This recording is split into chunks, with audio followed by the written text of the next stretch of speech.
Hey there friends, David Lightbringer here to apologize for all my evil deeds. No, in the last video, why is Dany 1/4 Dane? Thanks for watching everyone. I promised that the next video would be why is Dany half Blackwood? But when I got into writing the Dany Blackwood script, I started writing about Bloodraven's activity around the time that Egg was marrying Black Betha Blackwood and injecting all these fine green seer Blackwood genetics into the line of House Targaryen. And wouldn't you know it, there was a lot to say about the life and times of Lord Brynden Rivers that I realized really should go in its own video. And so here we are with a 1 hour long, approximately, I'm not sure, I haven't finished editing it yet, video about Bloodraven's life in the Seven Kingdoms before he went to the Wall. I trust that's not too much of a disappointment to anyone. We all like Bloodraven here. And this will, of course, very nicely set up the Why is Dany Half Blackwood video, so we can get right to business in that one. A lot of you watching A Knight of the Seven Kingdoms right now are also wondering, where's Bloodraven during this time in history? What is he doing? And as you might guess, the answer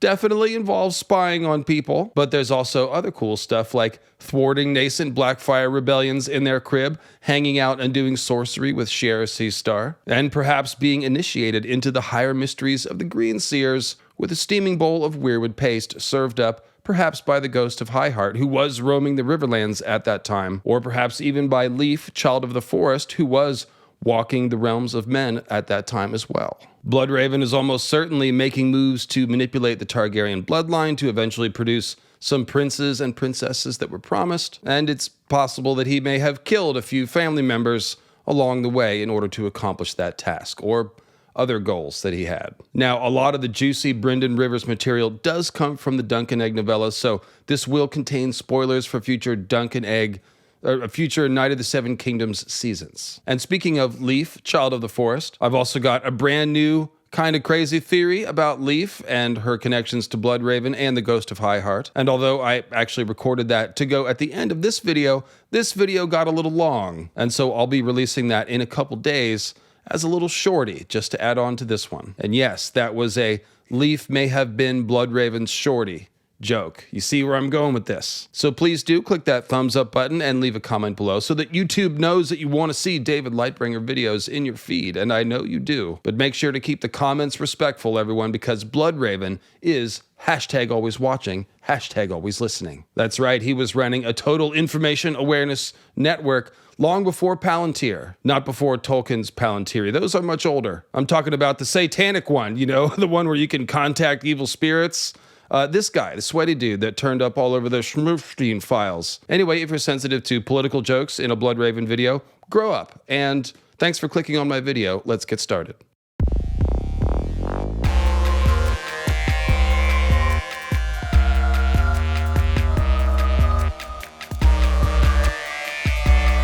All right, let's review the early part of the Sir Brynden Rivers timeline before we get into wild speculation about weirwood paste and glass candles and murders most foul and not one but two secret Brynden Rivers love children, as we are about to do. Our man Brynden was born in King's Landing in 175 AC, the bastard child of King Aegon IV, also known as Aegon the Unworthy, and Lady Melissa Blackwood, who was King Aegon's official paramour at that time. As such, Bloodraven was raised predominantly at court and as an acknowledged son of the king, albeit a bastard. And of course, Aegon the Unworthy infamously legitimized his so-called great bastards on his deathbed. That was in 184 AC, and of course we're talking primarily about Daemon Blackfyre, Aegor Rivers aka Bittersteel, Bloodraven, and Shiera Seastar. Bloodraven actually did have two older sisters whom were also fathered by King Aegon the Unworthy with Melissa Blackwood, and those would be Maya and Gwenys. And although we don't yet know much of anything about their lives,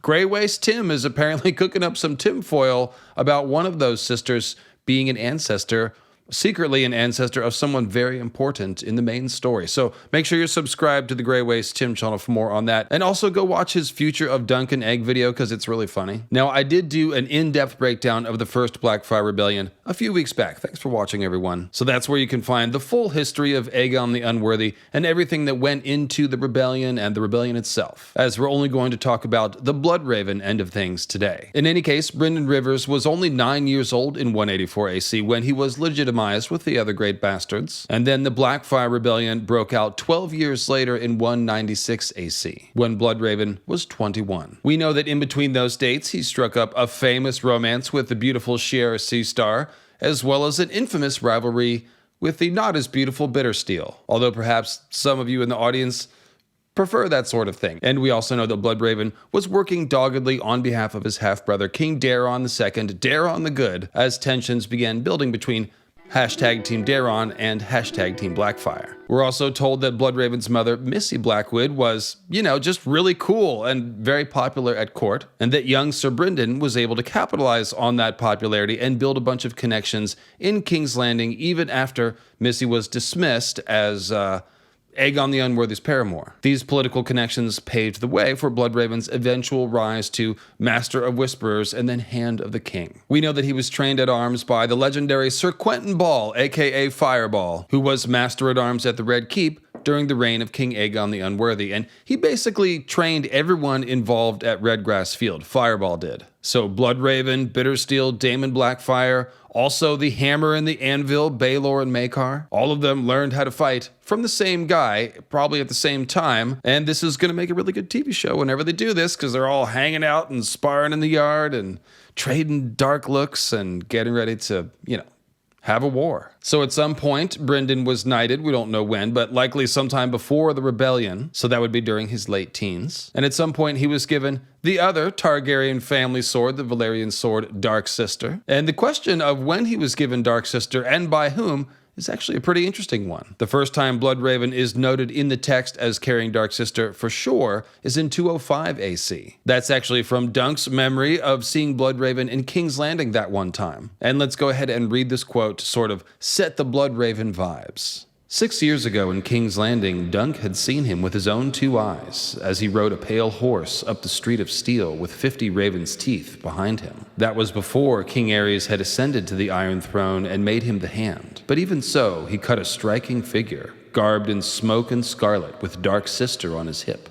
His pallid skin and bone-white hair made him look like a living corpse. Across his cheek and chin spread a wine-stained birthmark that was supposed to resemble a red raven, though Dunk only saw an odd-shaped blotch of discolored skin. He stared so hard that Bloodraven felt it. The king's sorcerer had turned to study him as he went by. He had one eye, and that one red. The other was an empty socket, the gift Bittersteel had given him upon the red grass field. Yet it seemed to Dunk that both eyes had looked right through his skin, down to his very soul. Despite the heat, the memory made him shiver. "Sir," Egg called, "are you unwell?"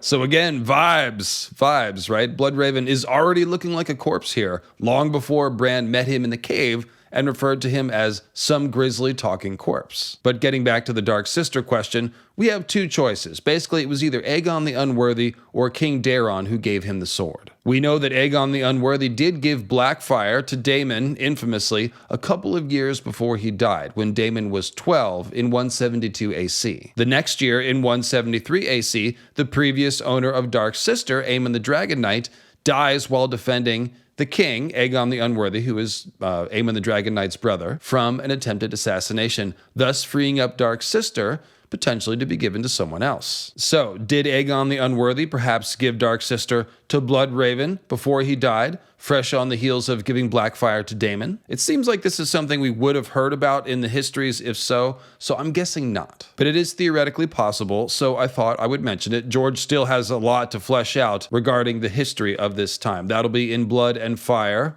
of course. And so if it wasn't Aegon the Unworthy, then it must have been King Daeron giving his half-brother Bloodraven Dark Sister, which makes more sense, If he hadn't already given it to him in 296 AC when they were going to war against the Blackfyres, he probably would have given it to him right before the war, so he could go use it in battle. Now you might ask, why didn't Daeron give the one Valyrian steel sword that they had? Because remember, the Blackfyres have Blackfyre. Why didn't Daeron give Dark Sister to his son and heir, Baelor Breakspear, who, after all, was also going off to fight in the Blackfyre Rebellion? Perhaps the plan was to give Baelor Breakspear the sword Blackfyre after they pried it out of Daemon's cold, dead hands. Of course, Bittersteel got there first, took the sword, and skedaddled back across the narrow sea like a coward, and also a loser.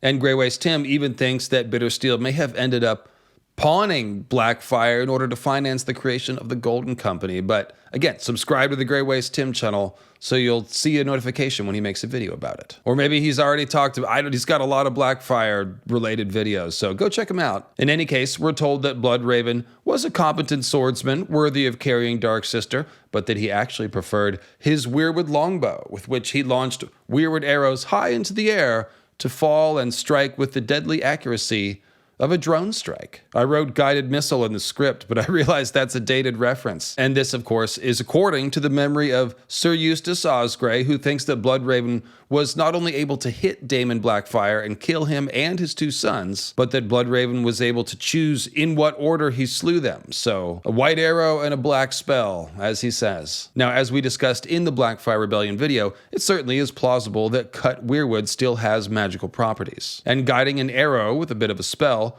would honestly rank pretty low on the scale of magic that we've already seen in the story. Of course, the key fact whenever we're discussing the idea of guided weirwood arrows is Bran's vision out of the Winterfell heart tree of what appears to be Brandon Snow, bastard brother of Torrhen Stark, the king in the north, and also the king who knelt to Aegon and his sisters. And in that vision, we see, presumably Brandon Snow, cutting 3 weirwood arrows from the heart tree. 3 weirwood arrows with which Brandon thinks he's going to be able to slay the 3 dragons, Balerion, Meraxes, and Vhagar. That might imply that weirwood arrows can be guided with a spell, say, into the eye sockets of the dragons. And it could even imply that weirwood has some inherent anti-dragon magical properties, which is just something to put a pin on for later in the story. Either way, we can be sure that it is not just for style points that Brynden Rivers favors a weirwood bow and weirwood arrows. Speaking of guiding arrows with sorcery and the Blackfyre Rebellion, the mysterious death of Sir Quentin Ball, aka Fireball,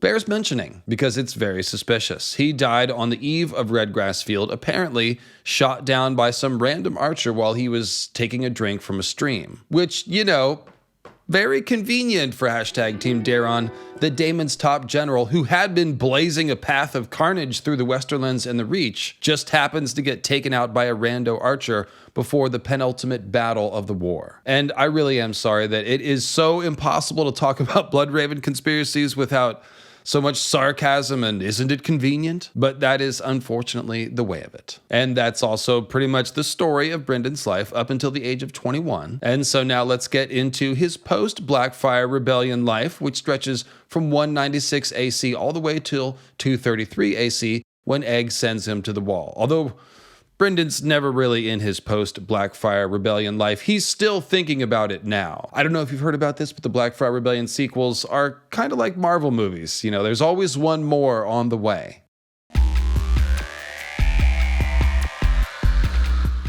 It's kind of like this channel and videos about the Great Empire of the Dawn. There's always one more on the way. In any case, let's talk loves and hates, by which I mean let's review a couple of Brynden Rivers' most important relationships. There's an interesting and well-known line from Bloodraven to Bran after Bran returns from his first Weirwood vision set, talking about how his father Ned could hear him trying to talk to him through the rustling leaves of the weirwood tree.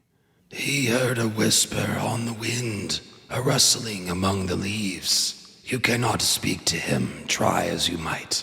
I know. I have my own ghosts, Bran. A brother that I loved. A brother that I hated. A woman I desired. Through the trees I see them still, but no word of mine has ever reached them. The past remains the past. We can learn from it, but we cannot change it.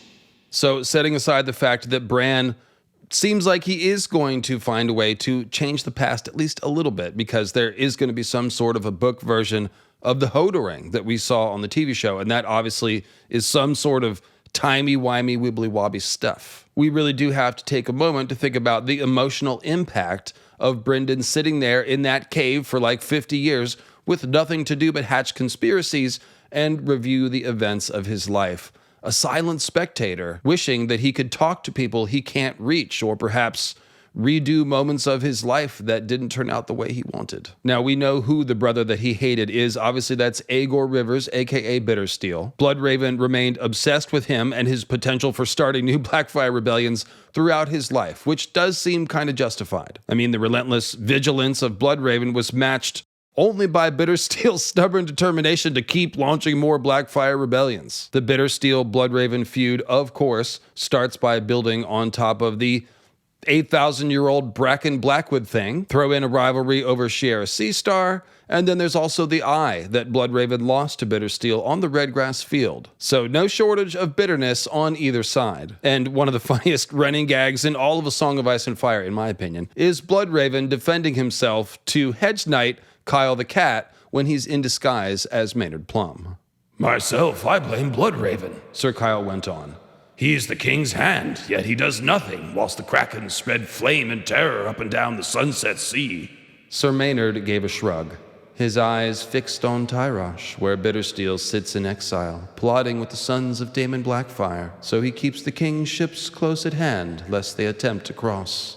So his eye is fixed on Tyrosh is seemingly both a Bloodraven wishes his maimed eye was fixed joke, as well as a bit of a call out to the way that people talk about the eye of Sauron being fixed on various things. And actually, it's kind of nice. It's kind of nice of Bloodraven to take a moment to try to reassure a common hedge knight that the crown does indeed have a strategy. Kind of like a politician shaking hands at an event. You know, we're changing hearts and minds one at a time. In any case, Bittersteel will come up again later in the video, but let's move on to the brother that Bloodraven loved. Although one might be tempted to assume that's talking about King Daeron II, whom Bloodraven fought for, Greywaste Tim and I both think that the better story here is if this is a reference to Daemon Blackfyre, a fellow king's bastard whom Brynden may have had a lot in common with. Brynden may well have looked up to Daemon growing up, seeing as how Daemon is 5 years older and the oldest of Aegon the Unworthy's great bastards, and since they're all training in the yard together and stuff. And indeed, if Daemon is the brother that Bloodraven loved, that would make Bloodraven getting caught on the opposite side of the war from Daemon just all the more tragic. It would essentially mean that the moment Bloodraven lifted his weirwood bow and slew Daemon and his 2 sons might feel like his biggest regret instead of his biggest triumph. Or maybe it's just a bit of both, all mixed in one. So yeah, just like some of us have comfort movies that are actually, you know, kind of twisted and messed up. For me, it's Netflix's Dark. Bloodraven probably gets bored and lonely and thinks to himself, Redgrass field again?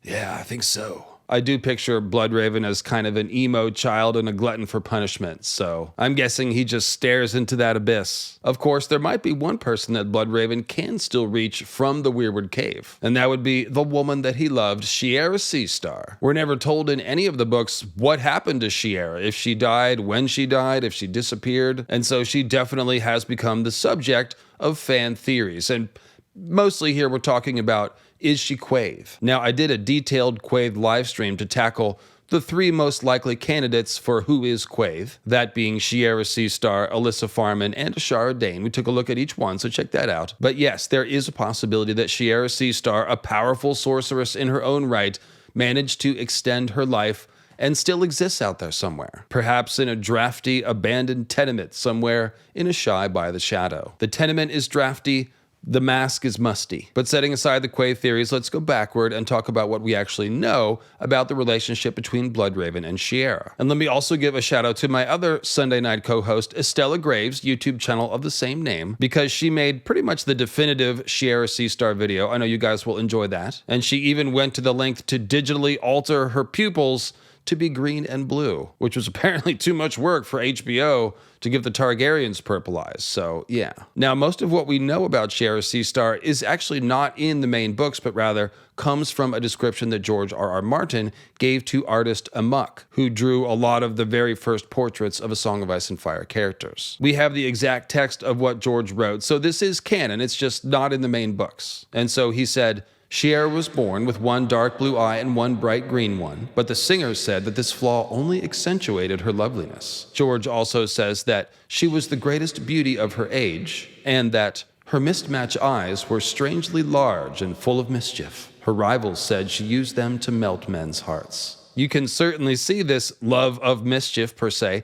in her relationship with Bloodraven, about which George writes, though she never wed, she had many offers, and several lovers through the years. Duels were fought over the right to sit beside her, Men killed themselves after falling from her favor. Poets outdid each other writing songs about her beauty. Her most ardent admirer was her half-brother, Bloodraven, who proposed marriage to her 100 times. Shiera gave him her bed, but never her hand. It amused her more to make him jealous. So like I said, glutton for punishment. There's really nothing more emo than chasing after someone who kind of keeps you at arm's length, but kind of keeps encouraging you. So yeah, I could see Bloodraven still trying to contact Shiera from his cave, and maybe she's out there listening. And while it may have amused Shiera to see this rivalry over her between Bloodraven and Bittersteel, Sir Barristan says that Bittersteel and Bloodraven both loved Shiera Seastar and the Seven Kingdoms bled.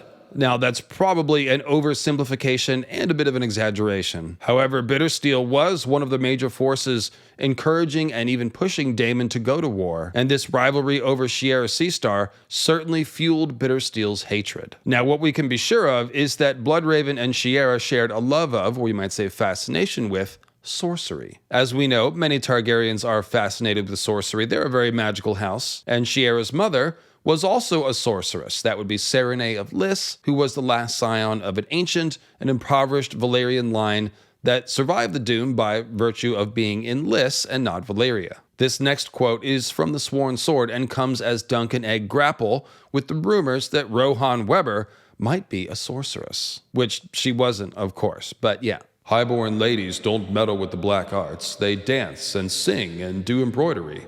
Maybe she dances with demons and embroiders evil spells, Egg said with relish. And how would you know what highborn ladies do, sir? Lady Vaith is the only one you ever knew. That was insolent, but true. Might be I don't know any highborn ladies, but I know a boy who's asking for a good clout in the year. You've known queens and princesses. Do they dance with demons and practice the black arts? Lady Shiera does. Lord Bloodraven's paramour. She bathes in blood to keep her beauty. And once my sister Ray put a love potion in my drink, so I'd marry her instead of my sister Dela.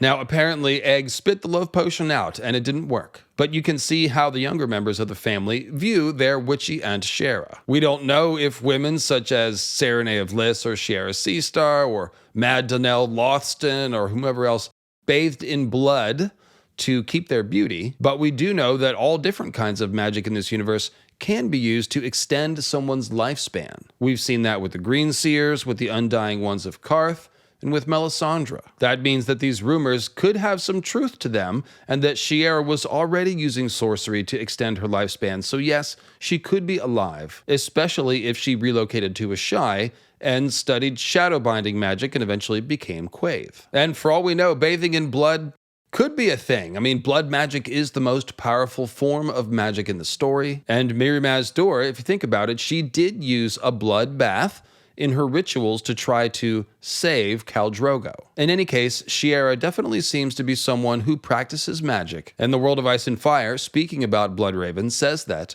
there were those who thought he and his half-sister and paramour, Shiera Seastar, used sorcery to ferret out secrets. So this sounds less like rumor here and more like an accurate description of Bloodraven's long reign as Hand of the King and Master of Whisperers. We'll actually return to this topic of just what kind of magics Bloodraven and Shiera may have been using in a couple of sections. But I think it's safe to say that Bloodraven, with an assist from Shiera, was running a kind of magical Big Brother program. And for God's sake, if you haven't read George Orwell's 1984 and don't get the reference, please do. It's a short book, and it is as applicable now as it ever was. So, last Bloodraven-Shiera relationship topic for now is the question of whether or not Melisandre might be their child. Melisandre, like Bloodraven and Shiera, is a sorceress, of course. She has very pale skin and red eyes, like Bloodraven, and her original name, Melanie, sounds like it could be a Blackwood name. It's kind of similar to names such as Melissa, Melantha, and Maya. Melisandre and Shiera Seastar are both described as very, very beautiful, and particularly with a heart-shaped face. And Jane Westerling, Rob's Jane Westerling, is the only other character besides Mel and Shiera who get that description. So this could be a line intended to tell us that, Mel and Shiera look similar, or that Mel based her glamour on her memory of how her mother looked. Who knows? So perhaps Shiera got pregnant with Bloodraven's child right before Bloodraven went to the Wall, and perhaps there is some reason that Shiera had to flee the Seven Kingdoms. She must have fallen on hard times for Melisandre to end up sold as a slave to the Red Temple. Perhaps Shiera's ship was captured on the high sea by slavers and young Melanie taken, or perhaps young Melanie was sold to the Red Temple when Shiera became a Shadowbinder. Obviously, there's a lot of gaps in this potential theory that George will have to fill out in the future if it is true, but the attraction of the theory is that it creates this triangle of sorcerer and apprentice duos. So Bloodraven is tutoring Bran, Shiera as Quaithe is mentoring Dany, and their child, Melisandre, is guiding and soon resurrecting Jon Snow. Now, Grey Waste Tim actually has a theory that Melisandre is the child of Bloodraven and Mad Danelle Lothston, who is with Bloodraven when he shows up at White Walls, by the way. Danelle Lothston is another reputed witch, so potentially, Bloodraven's type. And you can check out what Tim has to say about that theory in the video called A History of House Lothston, Harrenhal's Second Witch Queen. We don't really have time to do that theory justice right now, but with either of these theories about Melisandre being Bloodraven's daughter, we have this interesting collision coming between Mel and Bloodraven, who may not know who each other is. And this makes that scene where Melisandre looks into her flames and sees Bloodraven and thinks that he's the great other for a second really funny. That's actually Dad. So yeah, Melisandre doesn't seem to know, and we have no way of knowing if Bloodraven would know or not. But it could be fun to watch them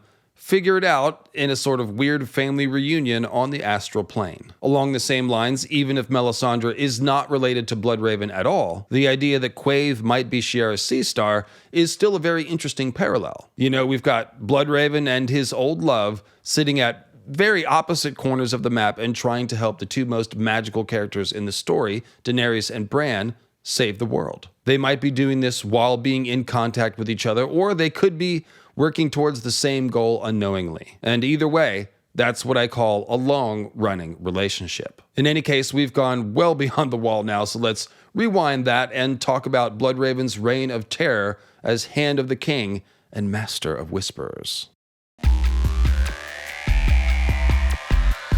All right, it's time to talk about Bloodraven's 1,000 Eyes and One, because he does have eyes everywhere. And of course, this reputation stems largely from Bloodraven having served as Hand of the King for some 24 years. First under the rule of King Aerys I, and then under King Maekar. Maekar the Only. However, we should be clear, Bloodraven's total surveillance network and his reputation as having eyes everywhere began long before he became Hand of the King, which was in 209 AC, by the way. That's when King Daeron died and Aerys ascended the throne. So, for example, right around that time in either 209 or 210 AC, Egg and Dunk visit Old Town, and that's apparently where Egg first hears the rhyme, "How many eyes does Lord Bloodraven have? 1,000 eyes and one." So this is, again, just after the Spring Sickness and just after Bloodraven has been elevated to Hand, and already this reputation has turned into a common saying. 4 or 5 years earlier, in 205 AC, that was the time that Dunk saw Bloodraven in King's Landing, and he's already referring to him as the King's Sorcerer, which means he may have been he probably was, Daeron's Master of Whisperers. Indeed, Bloodraven's reputation was really created during the Blackfyre Rebellion, fighting for King Daeron. Not only for the sake of the very, very accurate Weirwood arrows, which slew Daemon Blackfyre and his sons, but also for Bloodraven's role in the attempted arrest of Daemon, which helped kick off the war. So we talked about this more in the first Blackfyre Rebellion video, but basically what had happened was, just as Daemon was making plans to go to war, and just as he decided to go ahead and push the button on the rebellion, Bloodraven somehow overheard his plans and told King Daeron, and King Daeron sent men to arrest Daemon Blackfyre. However, Fireball, who is presumably very well connected in the Red Keep, having been the Master-at-Arms there for, a decade or two, he caught wind of the plan and warned Daemon Blackfyre, and they escaped King's Landing to go start a war. So already at that point, Bloodraven kinda sounds like King Daeron's Master of Whisperers, aka the King's Sorcerer. And that does bring us to another major Bloodraven relationship that we need to discuss, and that's his relationship with Daeron's son, King Aerys I, who was Bloodraven's nephew. Bloodraven and Aerys apparently got along like peas in a pod because they were both fascinated with sorcery. They were both, the bookish Targaryens, which means the magic fascinated ones. And although it was apparently a surprise to everyone when King Aerys took the throne and immediately named Bloodraven Hand of the King, in retrospect, it makes a lot of sense. And by way of example, Here is Septon Sefton from the Sworn Sword. As for Ares, his grace cares more for old scrolls and dusty prophecies than for lords and laws. He will not even bestir himself to sire an heir. Queen Eleanor prays daily at the great sept, beseeching the mother above to bless her with a child. Yet she remains a maid. Ares keeps his own apartments, and it is said that he would sooner take a book to bed than any woman. He filled his cup again. Make no mistake, 'tis Lord Rivers who rules us, with his spells and spies. There is no one to oppose him. Prince Maekar sulks at Summerhall, nursing his grievances against his royal brother. Prince Rhaegal is as meek as he is mad, and his children are, well, children. Friends and favorites of Lord Rivers fill every office. The lords of the small council lick his hand, and this new Grand Maester is as steeped in sorcery as he is. The Red Keep is garrisoned by Raven's Teeth, and no man sees the king without his leave. Dunk shifted uncomfortably in his seat. How many eyes does Lord Bloodraven have? 1,000 eyes and one. He hoped the king's hand did not have 1,000 ears and one as well. Some of what Septon Sefton was saying sounded treasonous. He glanced at Egg to see how he was taking all of this. The boy was struggling with all his might to hold his tongue. Well, yes, some of that does sound a little treasonous, but it must not have been too bad, because, Lord Brynden didn't show up to mount Septon Sefton's head on top of a spike at Castle Coldmoat or anything, and put a pin in that one for later. Bloodraven does that elsewhere, we're going to read it. But that paragraph does give you a pretty good idea of how much political power Bloodraven wielded during the reign of King Ares. Ares never expected to be king growing up, and the Maesters tell us that he was unprepared and perhaps unqualified, or at least, not the most qualified. Ergo, it does make sense that he quickly came to rely on Bloodraven, who seems hyper-competent, detail-oriented, and again, quite dogged in pursuing those Blackfyre pretenders. In fact, naming Bloodraven Hand may have been the smartest thing that King Ares ever did, as this unprepared, unqualified king ended up ruling for 12 years and had a largely successful reign. Naming Bloodraven as Hand was, however, a controversial choice, particularly in the mind of Maekar, who was Ares' younger brother and who felt that he really should have been named Hand of the King. And just to recap, King Ares ascended the throne after the horrible spring sickness which took the lives of King Daeron, Baelor's 2 kids, Valar and Matares, and a whole bunch of other people in King's Landing, which was hit perhaps the hardest of anywhere in Westeros. 4 out of 10 people in King's Landing died. And again, we will turn to Septon Sefton, who apparently was in King's Landing at the time and recalls the ghastly scene. So many died so quickly that there was no time to bury them. They piled them in the dragon pit instead. And when the corpses were 10 feet deep, Lord Rivers commanded the pyromancers to burn them. The light of the fires shone through the windows, as it did of yore when living dragons still nested beneath the dome. By night, you could see the glow all through the city, the dark green glow of wildfire. The color green still haunts me to this day. So yes, the spring sickness very suddenly moved Ares from, I think it would have been like 4th in line for the throne, right up to king. And with this sudden loss of so many competent Targaryens, his youngest brother Maekar really was kind of the obvious choice for Hand of the King. Their brother Rhaegal was technically older than Maekar, but as you just heard, he was meek and feeble-minded and touched by madness or whatever. It does say that Maekar loved him well, but he's obviously not qualified to be Hand of the King, and so he was never really seriously considered for that position. Again, everyone just expected it would be Maekar. There's actually a really funny passage from the Sworn Sword, again with Septon Sefton.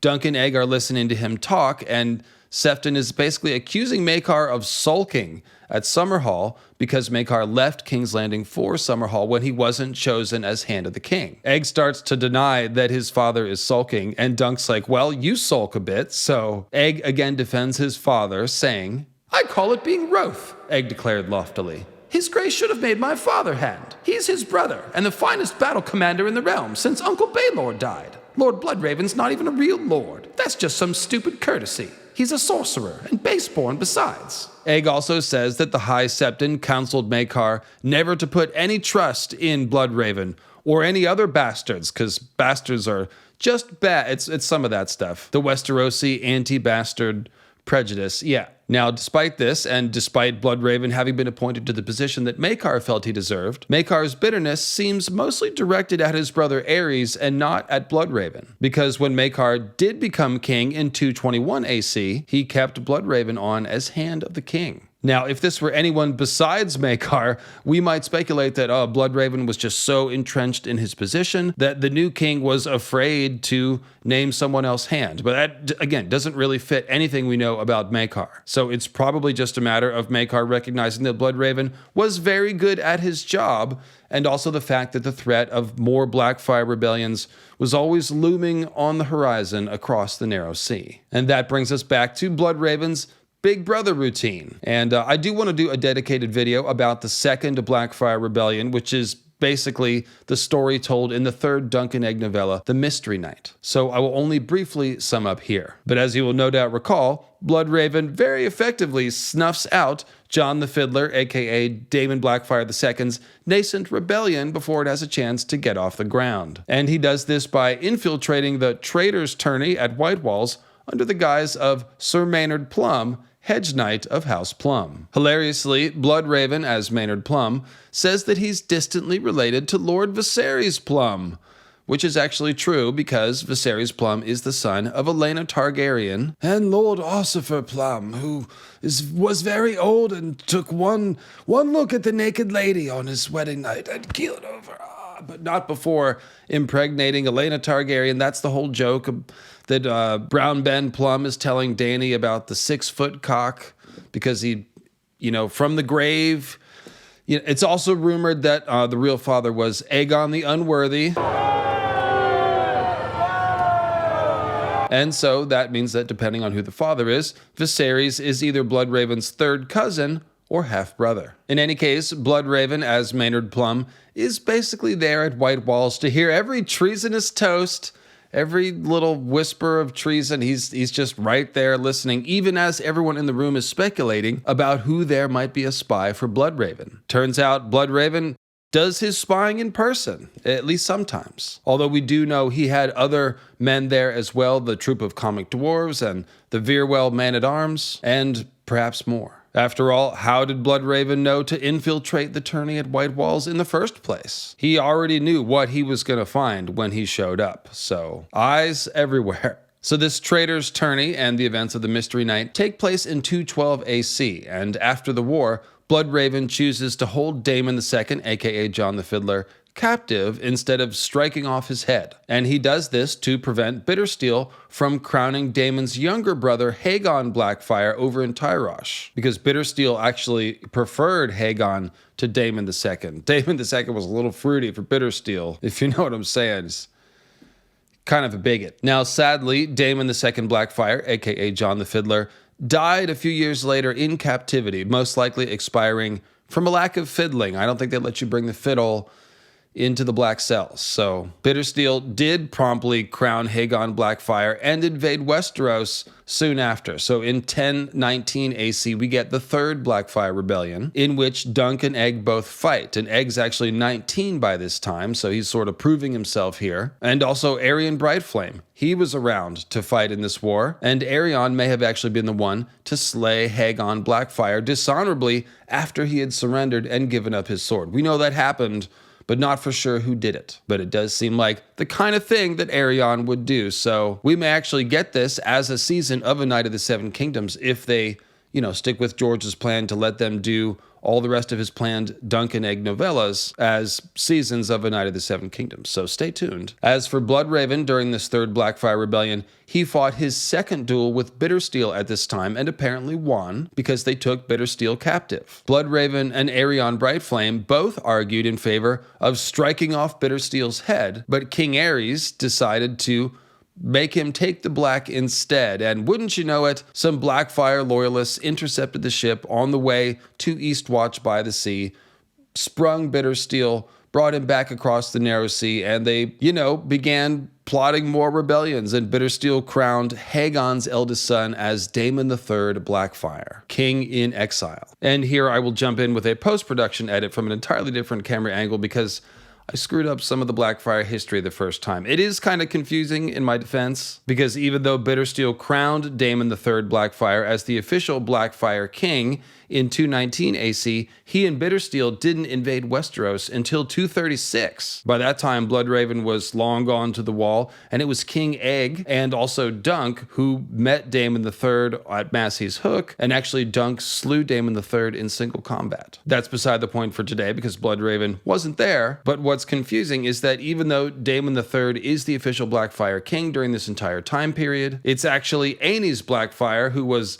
gullible enough to accept Bloodraven's invitation to a great council and got his head chopped off. That was the Great Council of 233 AC that Bloodraven held in the wake of Maekar's death. That's the Great Council that named Egg as King Aegon V of House Targaryen. And yeah, this was incredibly dishonorable, and the official histories say that Egg felt he had to punish Bloodraven, or to be seen as punishing Bloodraven, and so that's why he sent Bloodraven to the Wall with like 200 of his specially trained Raven's Teeth weirwood archers. So we do have to wonder, Egg was a dragon dreamer too, who seemingly believed in prophecy and went on to later try to hatch dragons of his own. So it's definitely possible that Bloodraven and Egg were actually working on the same page here, and that Bloodraven had simply decided or been told by the old gods that he needed to go north to run the Night's Watch and do a bit of long night doomsday prepping, of course. So killing Aenys may have just been a pretext to send Bloodraven to the Wall, and it just had the bonus of allowing Bloodraven to snuff out another nascent Blackfyre Rebellion in the cradle. In any case, I hope you're starting to get the feel for the level of control and even domination of Westeros that Lord Bloodraven exerted for over 3 decades. For some, this was an actual reign of terror. The Septons in particular really don't seem to care for Bloodraven, you'll notice, and that's to say nothing of the former Blackfyre enthusiasts scattered throughout the land who are forbidden even from eulogizing their Blackfyre heroes in song, because Bloodraven outlawed that. As a result, the things said about Bloodraven become this mix of truth, exaggeration, and wild speculation. And we, the reader, and Dunk for that matter, are left somewhere in the middle. We're, not really sure what to believe. We know that Bloodraven is morally ambiguous, to say the least, but did he really kill any of his family members who weren't actively rebelling against the throne? And actually, I will jump in here again after the fact to run through this, because I know y'all would say something in the comments if I didn't. So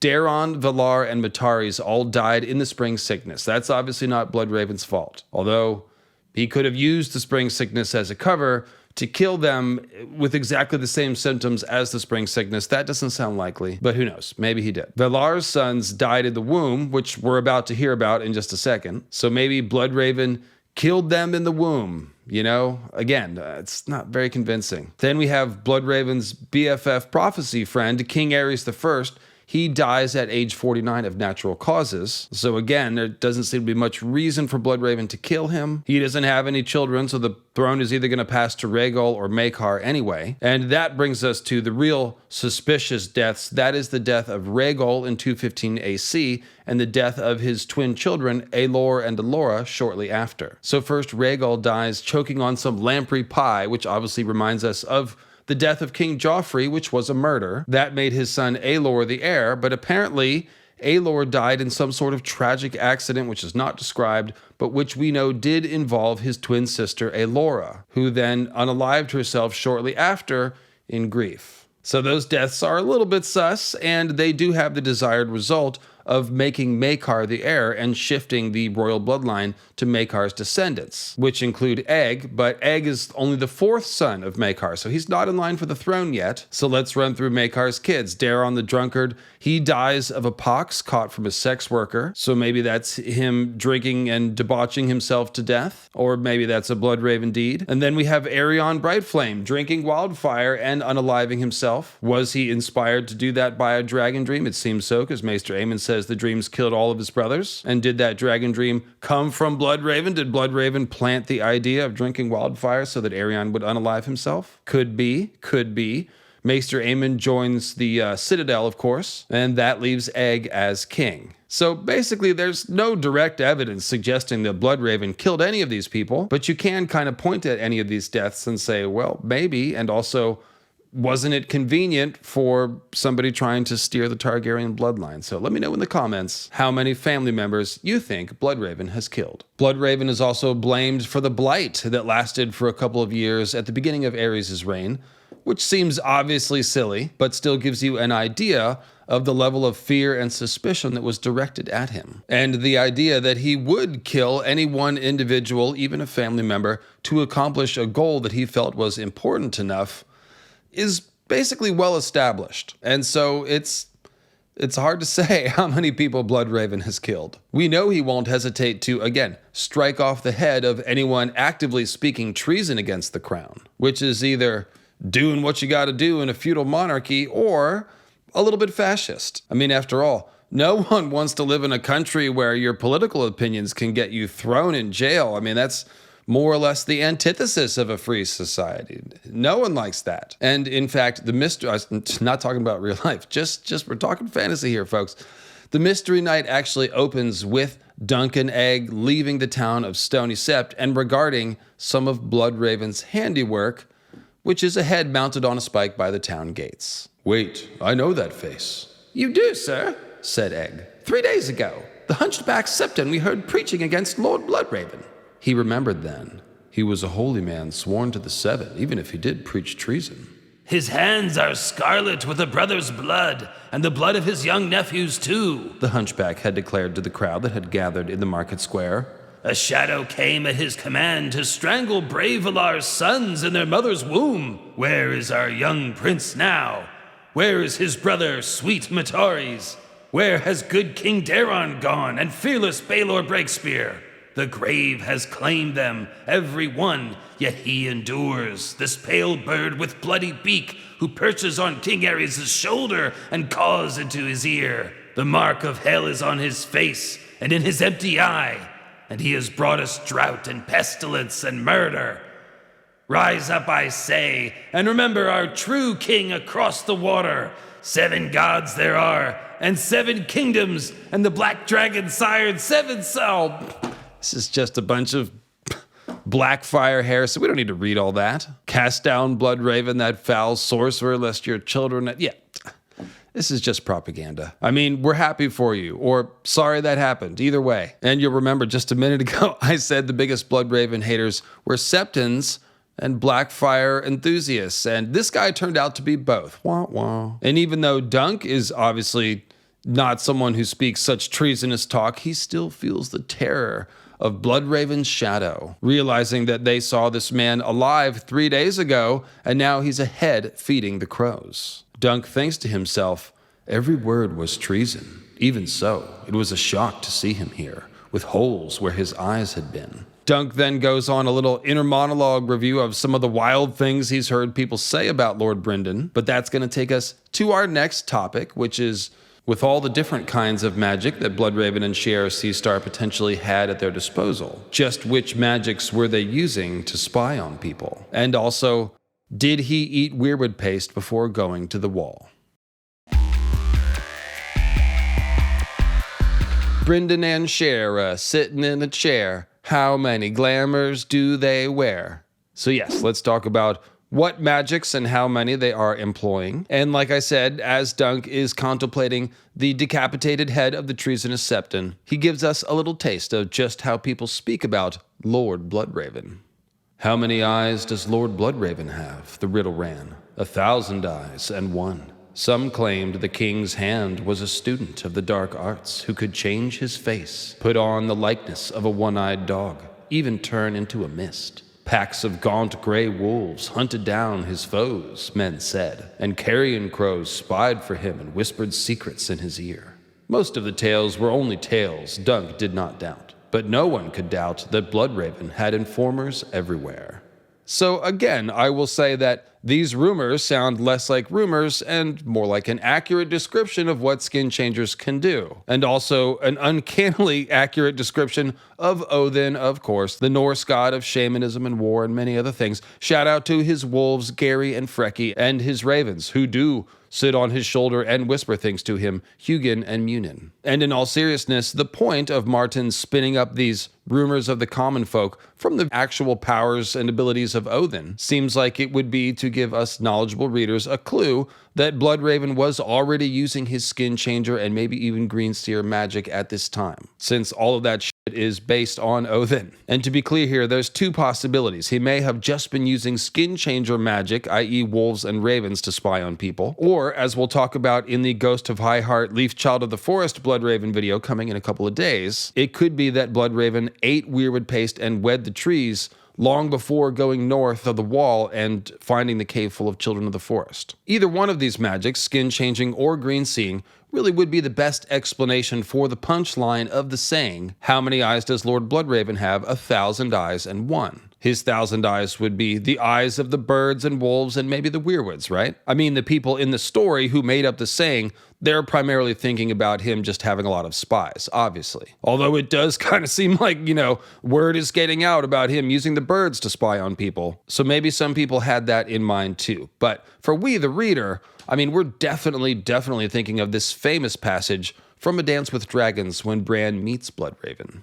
I have been many things, Bran. Now I am as you see me, and now you will understand why I could not come to you, except in dreams. I have watched you for a long time, watched you with 1,000 eyes and one. I saw your birth and that of your Lord Father before you. I saw your first step, heard your first word, and was part of your first dream.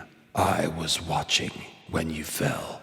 So Bloodraven is very definitely talking about watching Bran through magical means. Literally, he was looking out the eyes of the birds on top of the tower as Bran was falling. And he also was probably watching Bran out of the eyes of the Heart Tree and maybe his direwolf and who knows who else. But the point, as I'm sure you can see, is that Bloodraven is using that phrase 1,000 eyes in one to refer to him watching Bran through magic. He does it again during his lessons with Bran, describing the powers of the Green Seers by saying, once inside the wood, they linger long indeed.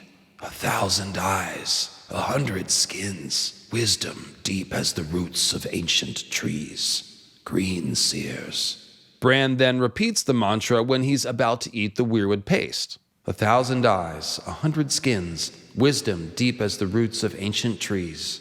A green seer. A child of the forest in the Weirwood Cave also uses this phrase to talk about green seers watching people through animals and trees, and this is spoken to Bran. Most of him has gone into the tree, explained the singer Mira called Leaf. He has lived beyond his mortal span, and yet he lingers. For us, for you, for the realms of men. Only a little strength remains in his flesh. He has 1,000 eyes and one, but there is much to watch. One day you will know. Now, I suppose it is possible that the saying originally comes from people talking about Bloodraven's spy network, and that later, after Bloodraven came to the Weirwood Cave and ate the weirwood paste with the children of the forest, they started using the phrase ironically. However, I think it just makes a lot more sense that Bloodraven was at least using skin changer powers to spy on people. Why would people just randomly make up the idea of him using birds to spy on people when that's one of the first ways that a skin changer would spy on people? I think that's actually the simplest explanation for Bloodraven being such an effective master of whispers and such an effective Blackfyre Rebellion snuffer outer. Now, before we go any further with the weirwood stuff, let's talk about other magics that Bloodraven and Shiera were using or may have used. The first thing is that we know Bloodraven used a powerful glamour at White Walls to appear as Maynard Plum, Hedge Knight of House Plum, and here is the scene that gives that away again to the astute reader. Well done, sir. Dunk whirled. Through the rain, all he could make out was a hooded shape and a single pale white eye. It was only when the man came forward that the shadowed face beneath the cowl took on the familiar features of Sir Maynard Plum, the pale eye no more than the moonstone brooch that pinned his cloak at the shoulder. So George Martin is giving Dunk a kind of poetic glimpse into Maynard Plum's true nature, a hooded man with a single eye. And again, this is playing on the appearance of Odin and on the way that he disguises himself when he goes about the world. Bloodraven's glamour here is almost certainly powered or tied to the Moonstone brooch, given that Melisandre anchors Mance Rayder's glamour to the ruby amulet that he wears, and given that her glamour is probably anchored to her ruby necklace choker. Now, the thing about glamours is that we really don't know what the limits are on who can perform them or how to classify them in terms of magic. Melisandre explains her glamour by saying, R'hllor is the Lord of Light, Jon Snow, and it is given to his servants to weave with it, as others weave with thread. That makes sense. However, the Faceless Men can also do this light weaving, quote unquote, and they obviously are not practicing fire magic or worshipping R'hllor. Many people do think that the Children of the Forest might be able to work glamours, and that could make sense since all of the Children of the Forest magic is tied to nature, and we're talking about weaving with light. In any case, this is Meera talking to Leaf.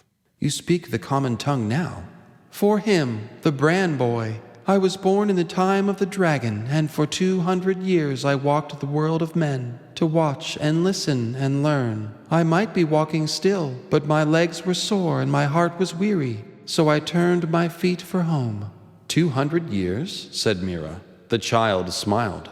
Men, they are the children. So how did a 3-foot-tall, full-blown wood elf walk the world of men and not leave a record in history? She'd need a very good disguise, obviously, and a glamour seems like the obvious answer. As for Bloodraven's glamour usage, there are a lot of questions. Is this something that he learned from Leaf while she was walking the world of men? Did he learn it from Shiera Seastar? That's probably the most likely answer. And it could even be that Shiera Seastar was the one who created the Maynard Plum glamour before Bloodraven went on his way to White Walls. So after that, we can only really speculate about other magics that they might have been using. I do think that some Targaryens throughout history have been secretly using glass candles, particularly Aegon the Conqueror and Visenya on Dragonstone. However, it seems that the candles only burn when dragons are alive, and there are no dragons at this time, so hard to say, but none of us would be shocked if somehow Bloodraven and Shiera are using a glass candle. And apart from that, and the bathing in blood thing, and I guess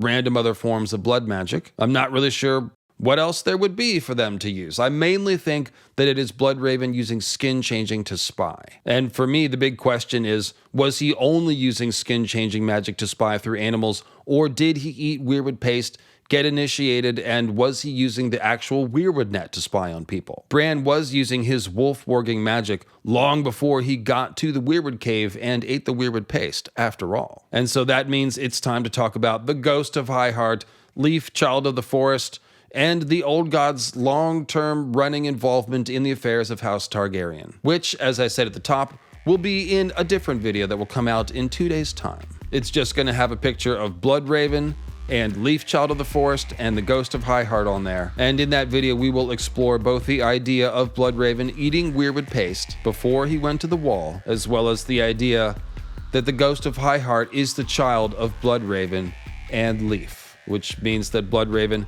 may have had elf sex. Thank you. Good night, everyone. You've been a wonderful audience. Do leave a comment on the way out, and I'll see you in 2 days with that video.